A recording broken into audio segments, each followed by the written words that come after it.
My own son emptied every account we had and vanished with my manipulative daughter-in-law. I was shattered. Then my 8-year-old grandson whispered, "Grandma, I put hidden cameras in the house." Just 2 days later, they were brought back in handcuffs. I'm glad you're here. Stay with me until the end and tell me in the comments which city you're watching from. That Tuesday morning, it wasn't the unusual silence that caught my attention, though maybe it should have. It was the absence of the familiar aroma of coffee.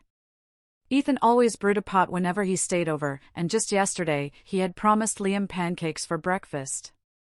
But when I shuffled into the kitchen in my worn slippers, still rubbing the sleep from my eyes, the coffee maker sat cold, untouched. "Ethan?" I called, my voice echoing down the empty hallway. Nothing. I climbed the stairs slowly, my knees aching with every step. Their bedroom door was wide open, the bed a mess, clothes tossed across the floor. That wasn't unusual for Tessa, who treated my home more like a hotel than a place she lived in. But Ethan had always been tidy, too tidy, his late father used to tease. That's when I saw it, a white envelope propped against the lamp on my nightstand. My name was written across the front in Ethan's neat, deliberate handwriting. My hands shook as I tore it open. The note was short, businesslike, more like a formal notice than a goodbye. "Mom, Tessa and I have decided to start fresh somewhere else. We've taken what we need to build a life for our family. One day you'll understand this is best for everyone. Please don't try to find us." The words blurred in front of me. Taken what we need? What did that even mean? Heart pounding, I hurried downstairs to my desk and grabbed the phone to call my bank. The automated system rattled off numbers that didn't make sense at first. Checking, $0. Savings, $0. The certificate of deposit I'd kept for Liam's college fund? Emptied yesterday. There must be a mistake, I whispered to the customer service agent, but deep down, I already knew there wasn't. "I'm sorry, Mrs. Walters," she said gently, "but all the accounts were closed by Ethan Walters yesterday afternoon. He has power of attorney on file from 6 months ago." 6 months ago, when Ethan had brought me papers and said, "It's just in case of an emergency, Mom. If something happens to you, this will make things easier." I had trusted him without hesitation. He was my son. Still reeling, I wandered to the garage on instinct.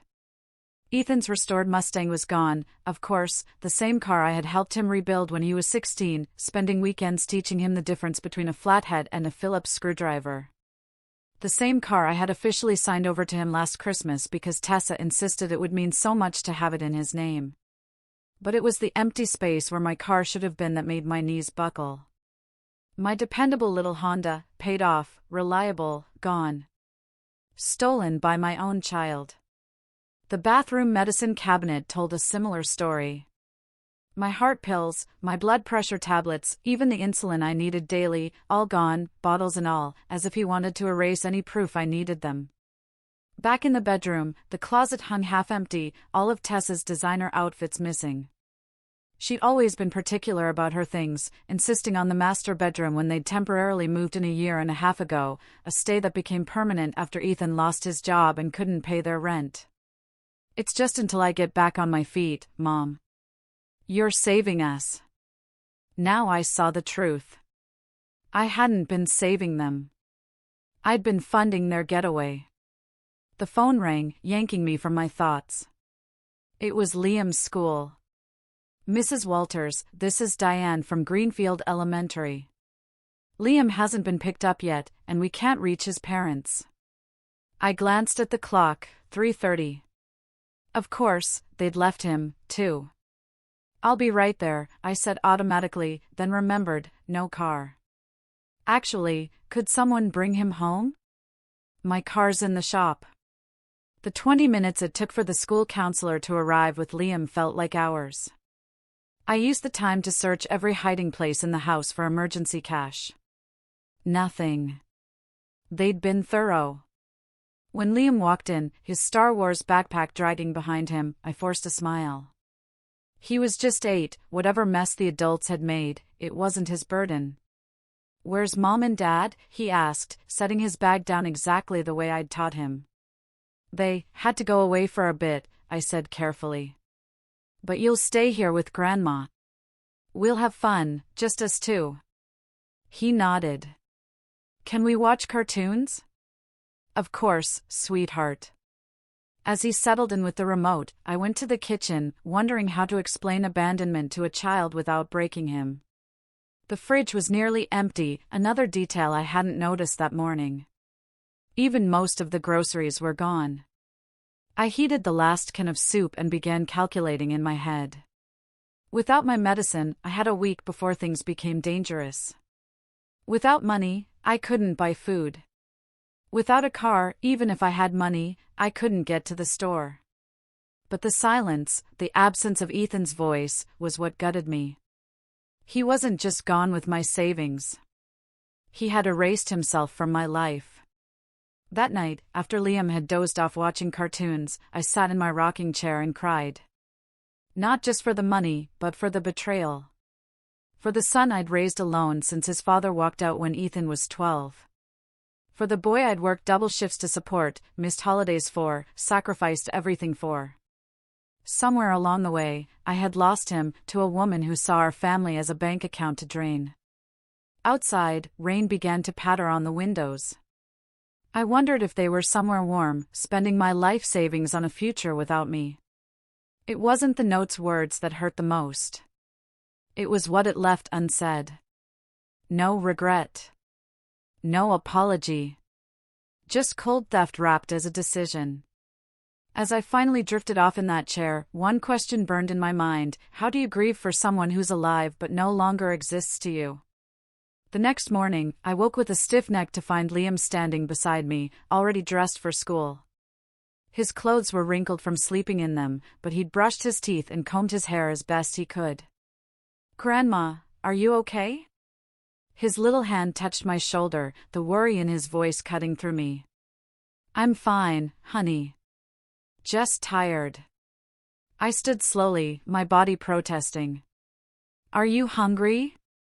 He nodded, and I realized I had no idea how to get him to school or feed him properly, with only a half loaf of bread and one packet of oatmeal left. Grandma, Liam said softly as I stirred the last of the oats. I know Mom and Dad aren't coming back. I froze at the stove, studying Liam's face. Sometimes I forgot just how much children noticed. What makes you think that? I asked quietly. Because they took all their clothes, he said, and Mom said mean things about you when she thought I couldn't hear. My chest tightened. What kind of mean things? Liam's eyes dropped to his small hands. She said you were old and useless, and that Dad needed to grow up and stop looking after you. He paused, then lifted his serious brown eyes to mine. But that's not true, Grandma. You take care of us. I turned back to the stove, hiding the tears that threatened to spill out of the mouths of babes. There's something else, Liam added, his voice low but deliberate. Something important. I set his oatmeal in front of him and sat down. What is it, sweetheart? I have cameras, he said. I blinked. Cameras? He nodded eagerly. Hidden ones. Dad gave me a spy kit for Christmas, remember? With the tiny cameras you can hide anywhere? I did remember. Ethan had been so pleased with himself over that gift, saying it would make Liam feel like a real detective. At the time, it had seemed harmless fun. I put them all over the house, Liam said between bites of oatmeal. In the living room, their bedroom, even in your study. At first I wanted to catch the tooth fairy. But then I started hearing Mom and Dad say mean things when they thought no one could hear. My pulse quickened. What kind of things? Mom called you bad names. Really bad ones. And Dad laughed. He frowned, trying to recall it all. She said you were too dumb to notice what they were doing with your money. My stomach churned. Liam, do you still have these recordings? Aha. They're on my tablet. Dad showed me how to save them so I could watch them later. He jumped up. Want to see? Minutes later, we sat together on the couch, the tablet between us. Liam tapped a folder labeled spy videos with the ease of a child born into technology. The first one's really bad, he warned before pressing play. The video was grainy but clear. Ethan and Tessa were in their bedroom, voices low but easy to make out. Tessa was pacing, her blonde hair perfectly styled even in pajamas. I'm tired of pretending to like her, she sneered. The old bat follows me around like some lost puppy, trying to help. It's pathetic. Ethan sat on the bed, his face plainly visible. My son, the boy I'd raised, chuckled at her cruelty. Just a little longer, he said. Once everything's transferred, we're gone. It's taking too long, she complained. She's starting to ask about the bank accounts. She trusts me completely, Ethan said, smirking. Always has. Mom's biggest weakness is she loves me too much to see what's happening. The words struck me like blows. My hands shook as I paused the video. There's more, Liam said softly. The next clip showed them in my study, rummaging through my filing cabinet. Tessa snapped pictures of documents while Ethan kept watch. This power of attorney was genius, she said. She signed without even reading it, Ethan replied. She still thinks I'm her little boy who needs help. She'd sign her own death certificate if I asked nicely. Another video, this one just days old. They were in the kitchen. In the background, I could hear myself calling that dinner was ready. God, I hate her voice, Tessa said loudly. That fake sweet tone, like she's talking to a child. No wonder your dad left her. Don't, Ethan said, but he was smiling. That's my mom you're talking about. My mom who's too stupid to realize we've been draining her dry for months. My mom who actually thinks we'll take care of her when she's old and sick. Tessa laughed, a cold, heartless sound. The cheapest nursing home will love her.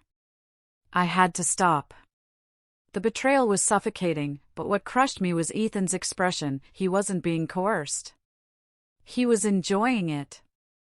Grandma, are you crying? Liam asked gently.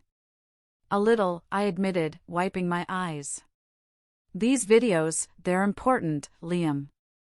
They prove your mom and dad did something very wrong. I know. That's why I saved them all. He scrolled through dozens of clips. I was going to show Dad, but then I heard him say bad things too. Smart boy, I said quietly. Smarter than Grandma, apparently. Liam, we need to call the police. What your parents did, taking money like that without permission, it's stealing. Even from family. Will they go to jail? He asked. A day ago, my answer would have been a firm no. But that was before I'd heard him laughing at my pain, plotting my abandonment. Maybe, I said. Is that okay with you? They left me too, he said after a pause. They didn't even say goodbye. That was it. The final crack that hardened my resolve. They hadn't only betrayed me, they'd abandoned their own child without a second thought. Then we fight back, I told him, pulling him close. You and me. For the first time since finding that letter, I felt something other than despair, anger, sharp and righteous. They'd made a critical mistake, they'd underestimated both me and the grandson they'd left behind. I reached for the phone, wondering if Ethan and Tessa were enjoying their stolen freedom. Because if Liam's cameras had captured what I thought they had, that freedom wouldn't last long. Detective Sarah Morales was younger than I expected, maybe mid-30s, with warm eyes and a no-nonsense manner that reminded me of myself years ago. She sat at my kitchen table, Liam's tablet before her, watching the clips with the same sick disbelief I'd felt earlier. Mrs. Walters, she said gently, are you certain you want to press charges against your son? Family cases can be complicated, and once we begin. I'm certain, I said firmly, though my heart ached all over again. What they did was theft. Ethan being my son doesn't change that. She nodded, jotting notes. About the power of attorney, do you remember what you were told when you signed? Ethan said it was just for emergencies, if I was ever too sick to make decisions. He said it would make things easier. I pulled the papers from my desk drawer, my hands steadier now that I had purpose. Detective Morales scanned the document, eyebrows arching. This is a very broad agreement.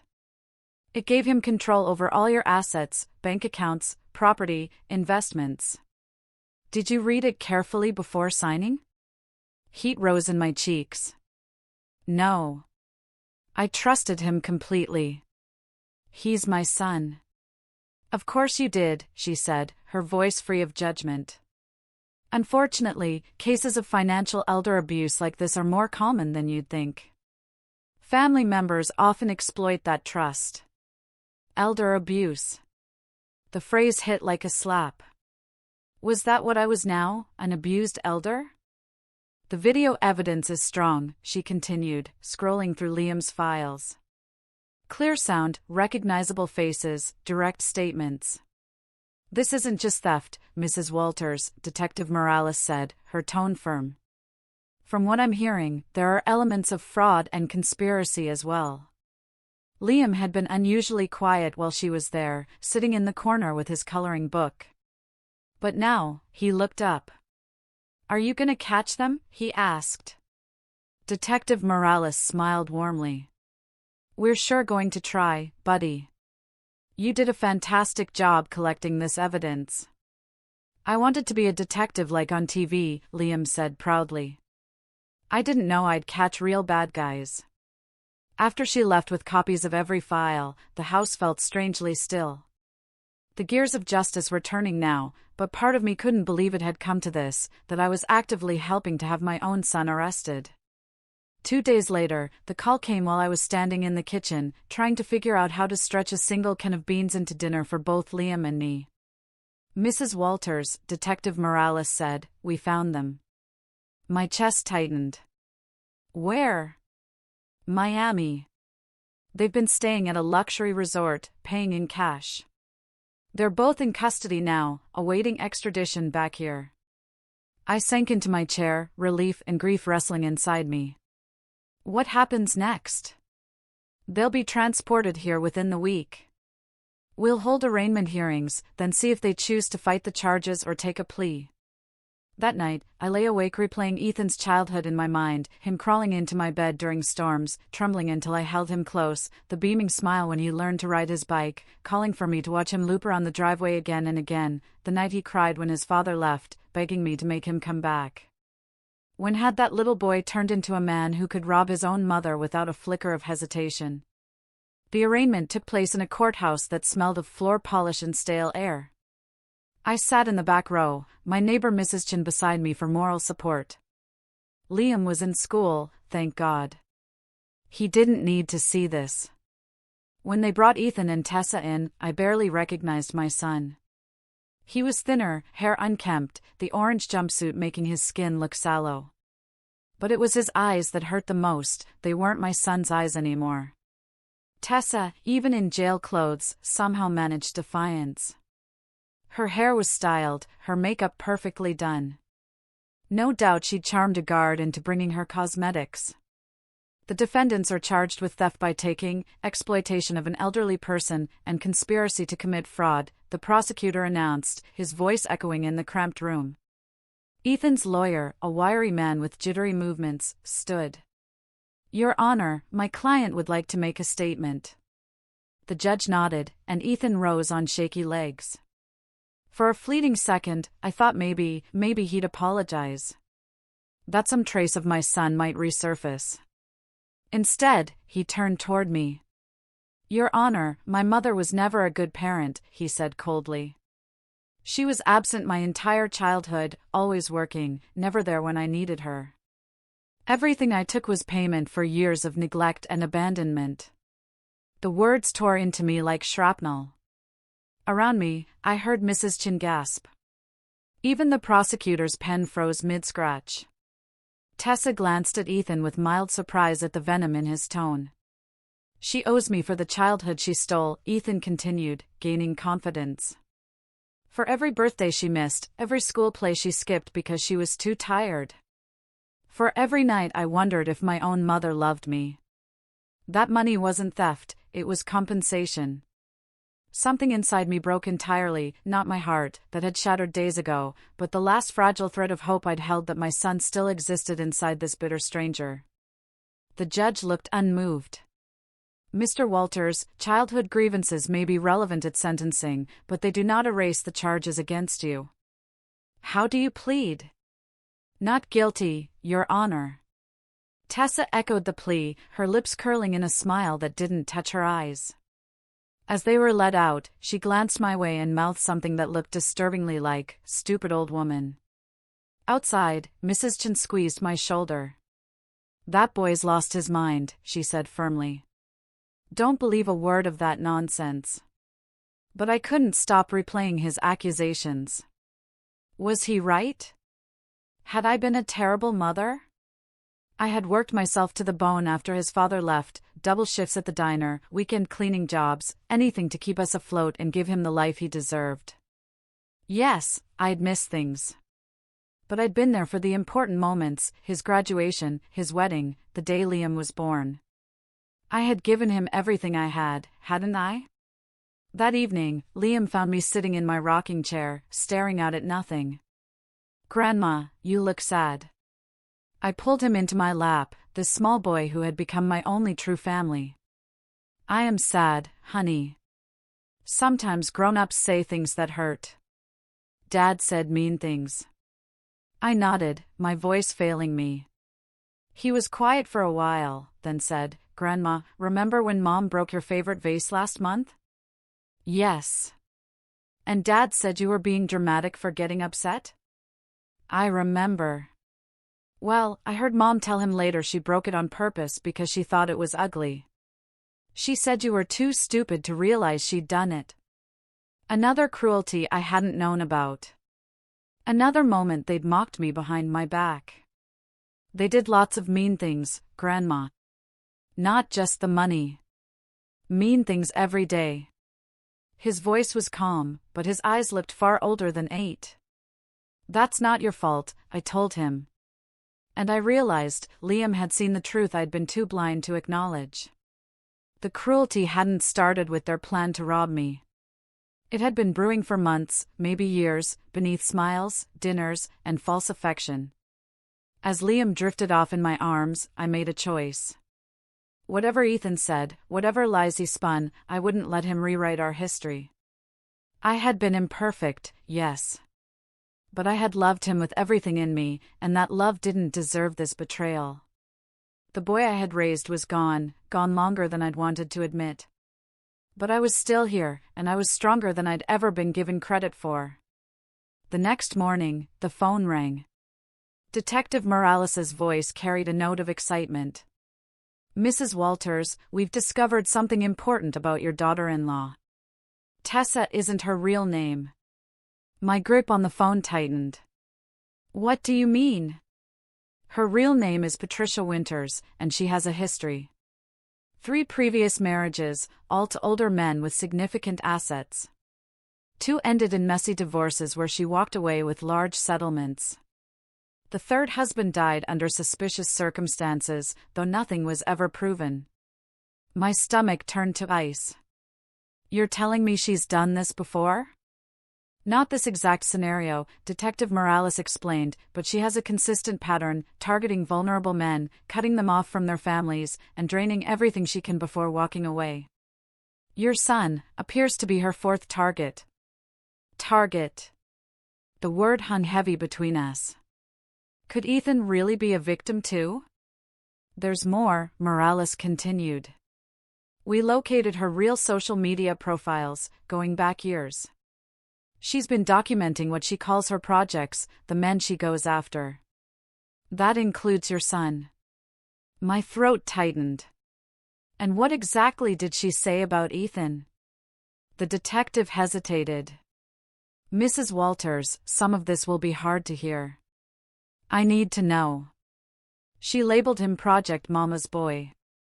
Her posts outline a plan to drive a wedge between you and him, to make him resent your relationship and convince him he deserved more than you ever gave. I felt a wave of nausea. How far back do these posts go? 3 years. She picked Ethan specifically because of how close he was to you, and because she'd already researched your finances. She knew about your savings, property, everything. 3 years. Tessa, or whoever she really was, had been setting this in motion almost from the moment she met him. Detective, can I see these posts? I'll send screenshots. But be prepared, she's methodical. An hour later, I sat at my desk staring at my computer, reading words that made my hands shake. Project Mama's Boy is progressing nicely. He's starting to see Mommy Dearest as the obstacle she's always been. A few more months of quiet work and he'll be ready to cut her out completely. Another, dated 8 months ago. The trick with Mama's boys is patience. Every suggestion about how she doesn't understand him has to feel like his own thought. Every time I hint at her interference, he must believe it's his own conclusion. And the one that made my stomach twist. Ethan actually cried today, telling me his mother never truly loved him. 3 years of careful work paying off. By the end, he'll thank me for showing him the truth about that selfish, manipulative woman. The money will just be a bonus. I called Liam over. He climbed onto my lap, his eyes scanning the screen with the focused curiosity only a child could have. "Grandma, what's subtle programming?" he asked. I searched for the words. "It's when someone tricks you into believing something that isn't true, sweetheart. Like when your mom used to tell your dad I was trying to control him." "You heard that?" "Lots of times," he said matter-of-factly. "She'd say it when you weren't around, and then Dad would get mad about stuff that seemed normal to me." "Like what?" "Like when you asked him to help fix the garage door. Mom told him you were treating him like a servant. He got mad, but it was because she said it first." Memories clicked into place. That day, Ethan had snapped at me for always making demands, and I'd been blindsided. She'd poisoned the moment before I'd even spoken. "Any other times?" "Yeah. Like when you bought him that sweater for his birthday, Mom told him you did it because you thought his clothes were embarrassing. Or when you asked if they were staying for dinner, she said you were trying to guilt them for eating your food." Every gesture, every simple question, every gift, twisted into an insult before it even reached him. No wonder he'd pulled away. The phone rang, breaking my thoughts. Detective Morales again. "Mrs. Walters, Ethan wants to see you. He's requesting a meeting at the jail." "Did he say why?" "His lawyer claims he has something important to tell you about the case." I looked at Liam, who was still scrolling through Patricia's, posts with grim fascination. "I'll be there this afternoon." The county jail was as bleak as I expected, gray walls, fluorescent lights, the air thick with disinfectant. They led me into a small room with a metal table and 2 plastic chairs. Ethan was already seated, looking smaller somehow. For a long moment, we just stared at each other. This was the boy I'd rocked to sleep, patched up after scraped knees, cheered for on Little League fields, and the man who had stolen my savings and abandoned his child. "Mom," he said finally, voice low. "Ethan." "I've been thinking about everything," he said, raking a hand through his hair like he used to when nervous. "My lawyer showed me things about Tessa. About her past." I stayed silent. "She's been married before. More than once. She's done this to other men." His voice cracked. "From the very start, she planned this." "I know." His head jerked up. "You know?" "The police found her old social media. The ones where she called you Project Mama's Boy." The blood drained from his face. "She called me what?" I pulled out my phone and slid it across the table. He read in silence, his expression shifting from disbelief to horror, then to a grief so deep it made my chest ache. "She said I was her 4th victim," he whispered. That I was the easiest, because I was so desperate for approval. Ethan, I said softly, she was right about one thing, wasn't she? He lifted his eyes to mine, tears welling. I was desperate. I always felt like I wasn't enough, Ethan admitted, his voice unsteady. Like I was somehow letting you down. When Tessa came along and said you were the problem, that you were holding me back, it felt like someone finally understood me. I reached across the table and took his hand. Son, she manipulated you. That's what she does. That's what she's good at. But I let her, he said, tears welling. I chose to believe her. I chose to take the money. I chose to walk away from you, and from Liam. The dam broke then, years of emotion spilling out. Even if she planted the ideas, I'm the one who acted on them. Yes, I said quietly. You did. He flinched at my bluntness, but I didn't stop. And now I understand how she did it, how she took every insecurity, every moment you doubted yourself, and turned them into weapons against our family. I gave his hand a firm squeeze. It doesn't erase what you did, Ethan, but it does help me understand why you did it. I don't deserve your forgiveness. No, I agreed. Not yet. But you're my son, and despite all of this, I still love you. The question is, what will you do now? He stared at our joined hands. I want to make it right. I want to tell the truth about Tessa, Patricia, about how she planned all of this. I want to help get your money back. And her? She's still claiming you're both innocent. A humorless laugh escaped him. She doesn't know I know. She still thinks I'm her loyal puppet. His eyes met mine, and for the first time in years, I saw something new, determination. But I'm done being controlled. By her, or anyone. For the first time since this nightmare began, I felt the faintest flicker of hope. Not for a happy ending, too much had been shattered for that, but for the possibility that some part of my son still existed. The Ethan I had raised would never have stolen from his mother. But maybe, just maybe, he was still strong enough to help bring down the woman who had convinced him to become someone else entirely. The plan came together quickly once Ethan agreed to cooperate. Over coffee in a small diner near the courthouse, Detective Morales spoke in a low, deliberate voice. We want to wire Ethan for a conversation with Patricia. She still doesn't know we've uncovered her history or that Ethan is aware of her manipulation. If we can get her to admit to the conspiracy on tape, it will strengthen our case. I stirred my coffee without tasting it. And if she suspects?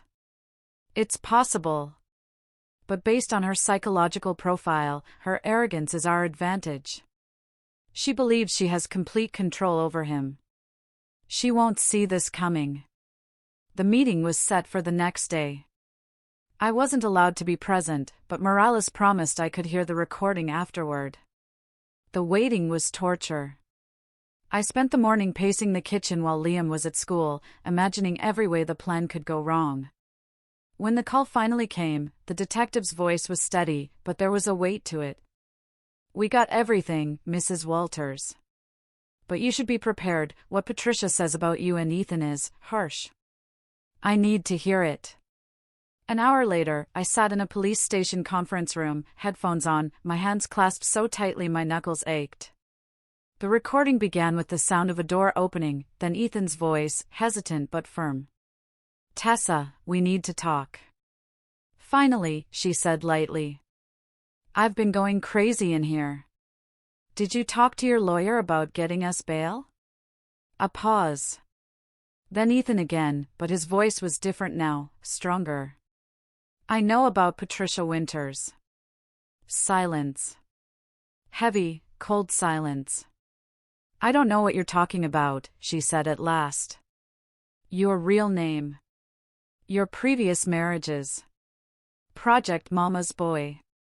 When she spoke again, her voice had shifted, no sweetness, no helplessness. Just ice. How much do you know? Everything. The posts. The planning. All of it. Patricia laughed, sharp, brittle. Well, well. Mama's boy finally grew a spine. Tell me, Ethan, how does it feel, knowing the last 3 years of your life were crafted by me? How could you do this? He demanded. How could you make me hate my own mother? Oh, please. I didn't make you do anything. I just helped you focus what was already there. All that resentment, all that doubt, it was real. I just gave it a target. I had to pause the audio. The casual cruelty in her tone was suffocating. When I pressed play again, Ethan's voice was quieter. Why? I want to understand why you did this. Why? She repeated, almost amused. Because I could. Because you were pathetic enough to need someone to tell you none of your failures were your fault. Do you know how easy you were? How desperate. We were married. We have a child together. We have nothing together. Liam was just part of the cover. A way to get close to your mother's money. Did you honestly think I wanted to spend my life tied to some boring man-child and his brat? The contempt in her voice when she spoke about Liam made my fists clench. You made me leave my son, Ethan said, voice shaking. I made you?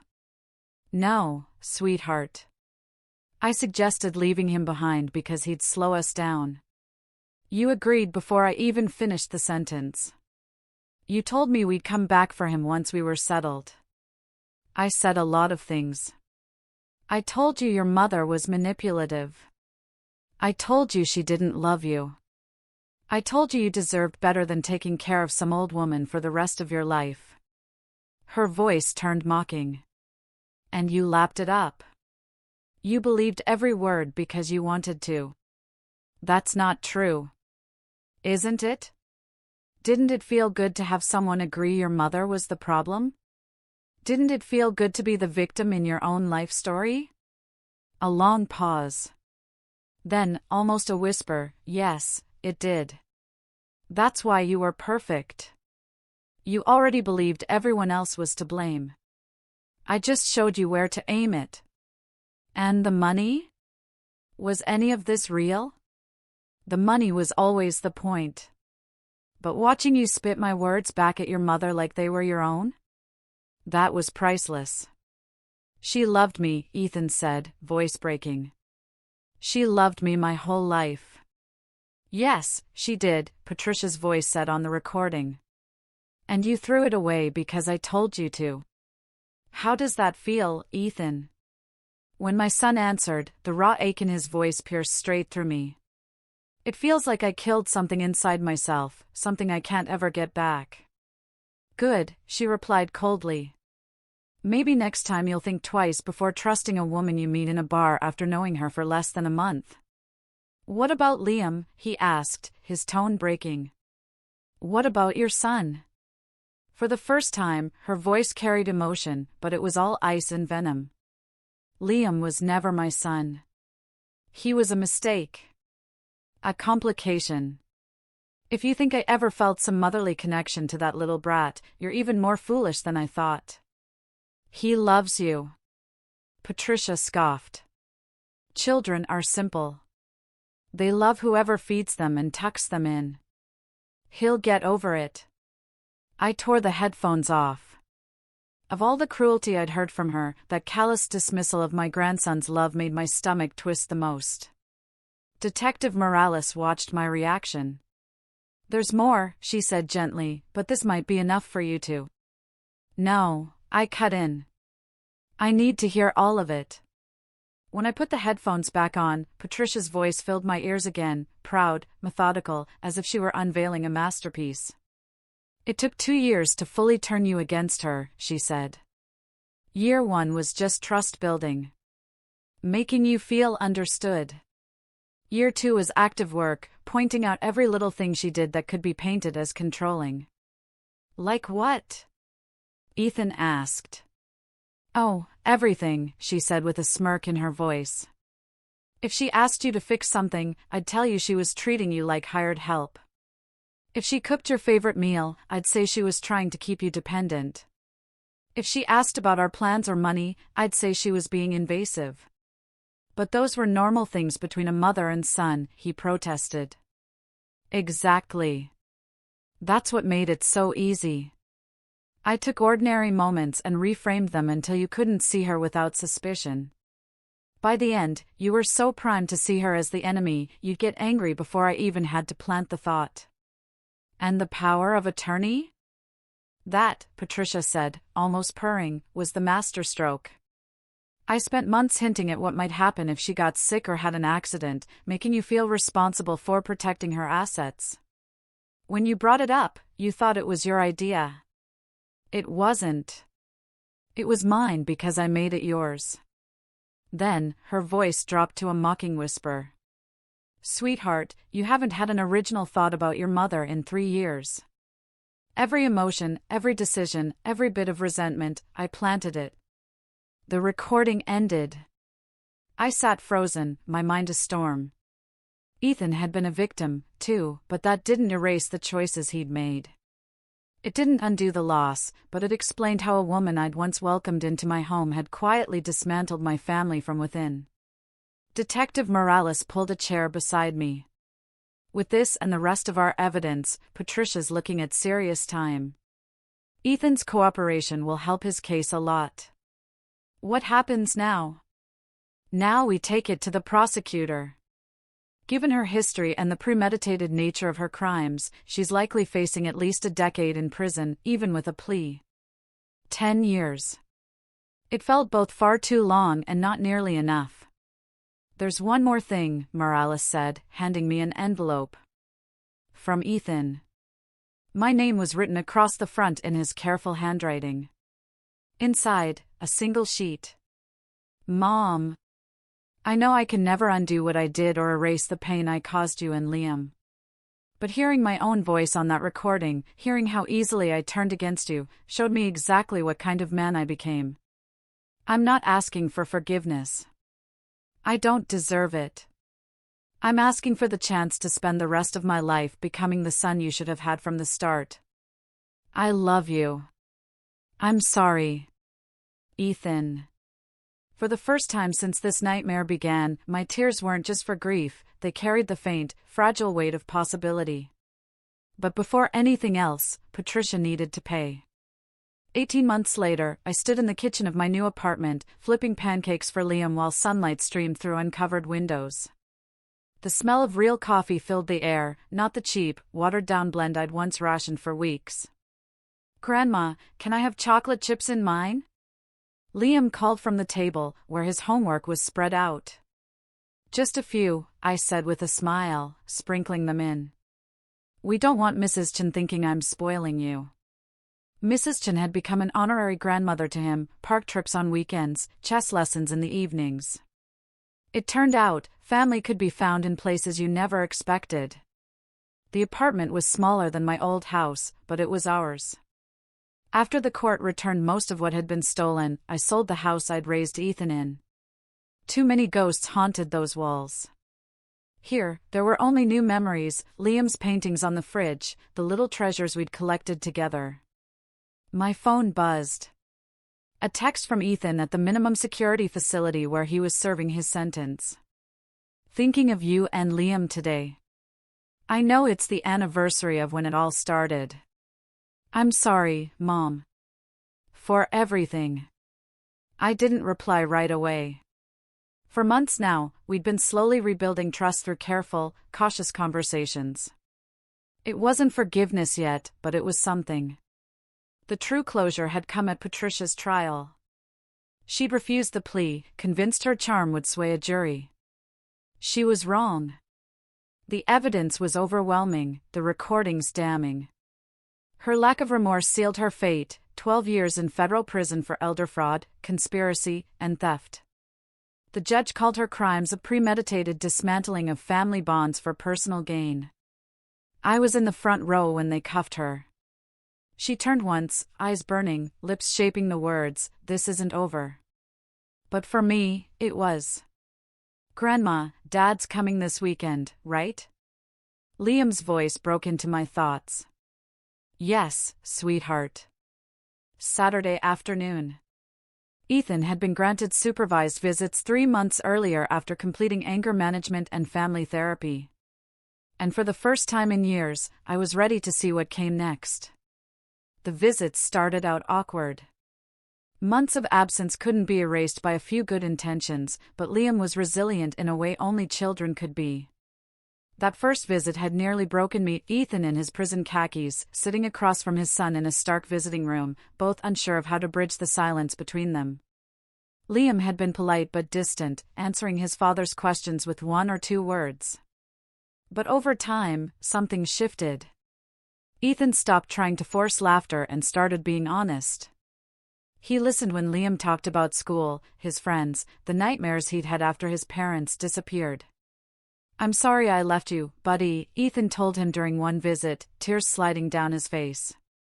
"I made a terrible choice, and you paid the price. That wasn't fair. I'm going to spend the rest of my life making it right." Liam had studied him carefully before asking, "Are you going to leave again?" "Never," Ethan said without hesitation. "Even if I can't live with you right now, I will never abandon you again. I promise." It was a promise he'd kept, weekly phone calls, handwritten letters, and every supervised visit spent slowly repairing what had been broken. The doorbell pulled me from my thoughts one morning. Expecting Mrs. Chinora package, I opened the door to find a young woman clutching a manila envelope. "Mrs. Walters?" "I'm Jennifer Walsh, an investigative reporter with the Atlanta Constitution. I'm working on a feature about financial elder abuse. I was hoping to speak with you about your case." "I'm not interested in publicity," I said firmly. "I understand," she replied, "but your case helped identify 3 other victims of your former daughter-in-law, women who'd been too ashamed or afraid to speak before. Your willingness to prosecute gave them the courage to step forward. That stopped me." "Other victims?" "She's been operating for over a decade. But yours was the first case with enough hard evidence to stick. The others, they'd lost everything, but didn't think anyone would believe them." I thought about those women, probably sitting alone in apartments like mine, sifting through pieces of the lives they used to have, wondering how they missed the warning signs. "What exactly do you want from me?" "Your story. How it happened, how you fought back, and how you survived. There are thousands of older adults taken advantage of by family members each year. Most never report it. I think your story shows that fighting back is possible, that protecting yourself isn't selfish. It's necessary." I glanced toward the kitchen, where Liam was likely waiting for his pancakes. The boy who'd saved us both with his hidden cameras and his simple, clear-eyed sense of right and wrong. "If I agree, I have conditions," I said. Jennifer nodded. "Of course. My grandson's privacy comes first, no names, no details that could identify him. And I want part of the story to address how family members can be both victims and perpetrators. My son was manipulated, yes, but he also made his own choices." "That's exactly the nuance I'm looking for," she said. I let her in. For the next 2 hours, I told it all, the betrayal, the discoveries, the choice to stand up instead of stay silent. She listened without judgment, asked careful questions, and filled page after page of her notebook. As she was packing up, she asked, "Do you regret pressing charges against your son?" I'd asked myself that 100 times. "No," I said finally. "I regret that it had to be done. I regret that he made choices that forced me to choose between enabling him and protecting myself. But I don't regret holding him accountable. It was the most loving thing I could do for both of us." That night, after Liam was in bed, I sat on the balcony with a cup of tea. The view was just the parking lot, but it was quiet and safe. Families came home from work. Kids played in the courtyard. Life, in all its messy ways, kept going. My phone buzzed, a text from Ethan. "I read the book you sent about families healing after trauma. Thank you for not giving up on us." I typed back, "I'll never give up on you, son, but I'll never again put your needs ahead of my own well-being. That's what love looks like now." His reply came quickly, "I understand. That's what I want it to look like, too." The article was published 3 weeks later. It was fair, honest, showing both the manipulation I'd endured and the strength it took to fight back. Messages began pouring in, from elderly victims, from adult children recognizing their own families, from strangers who just wanted to say my courage made them reassess their relationships. But one letter meant the most. Forwarded through the newspaper, it had no return address. "Mrs. Walters, I am one of the 3 women who came forward after your case. Like you, I was financially abused by a family member I trusted completely. Like you, I thought I was alone.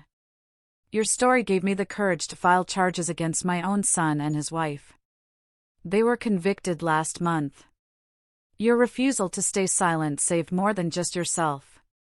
Thank you for showing me that sometimes protecting our family means protecting ourselves from them.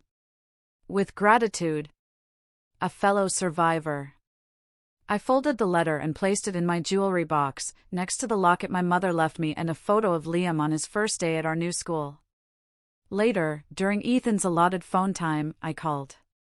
"Mom, everything okay?" "Everything's fine," I said, settling into my rocking chair. "I just wanted to hear your voice." We talked about little things, his reading list, Liam's upcoming science fair, the job training program he joined.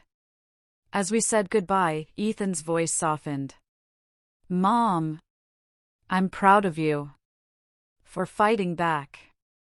For protecting Liam. For not letting her get away with it.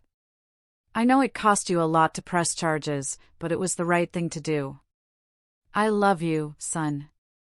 I love you too, Mom. And I'm going to spend the rest of my life proving I'm worthy of that love."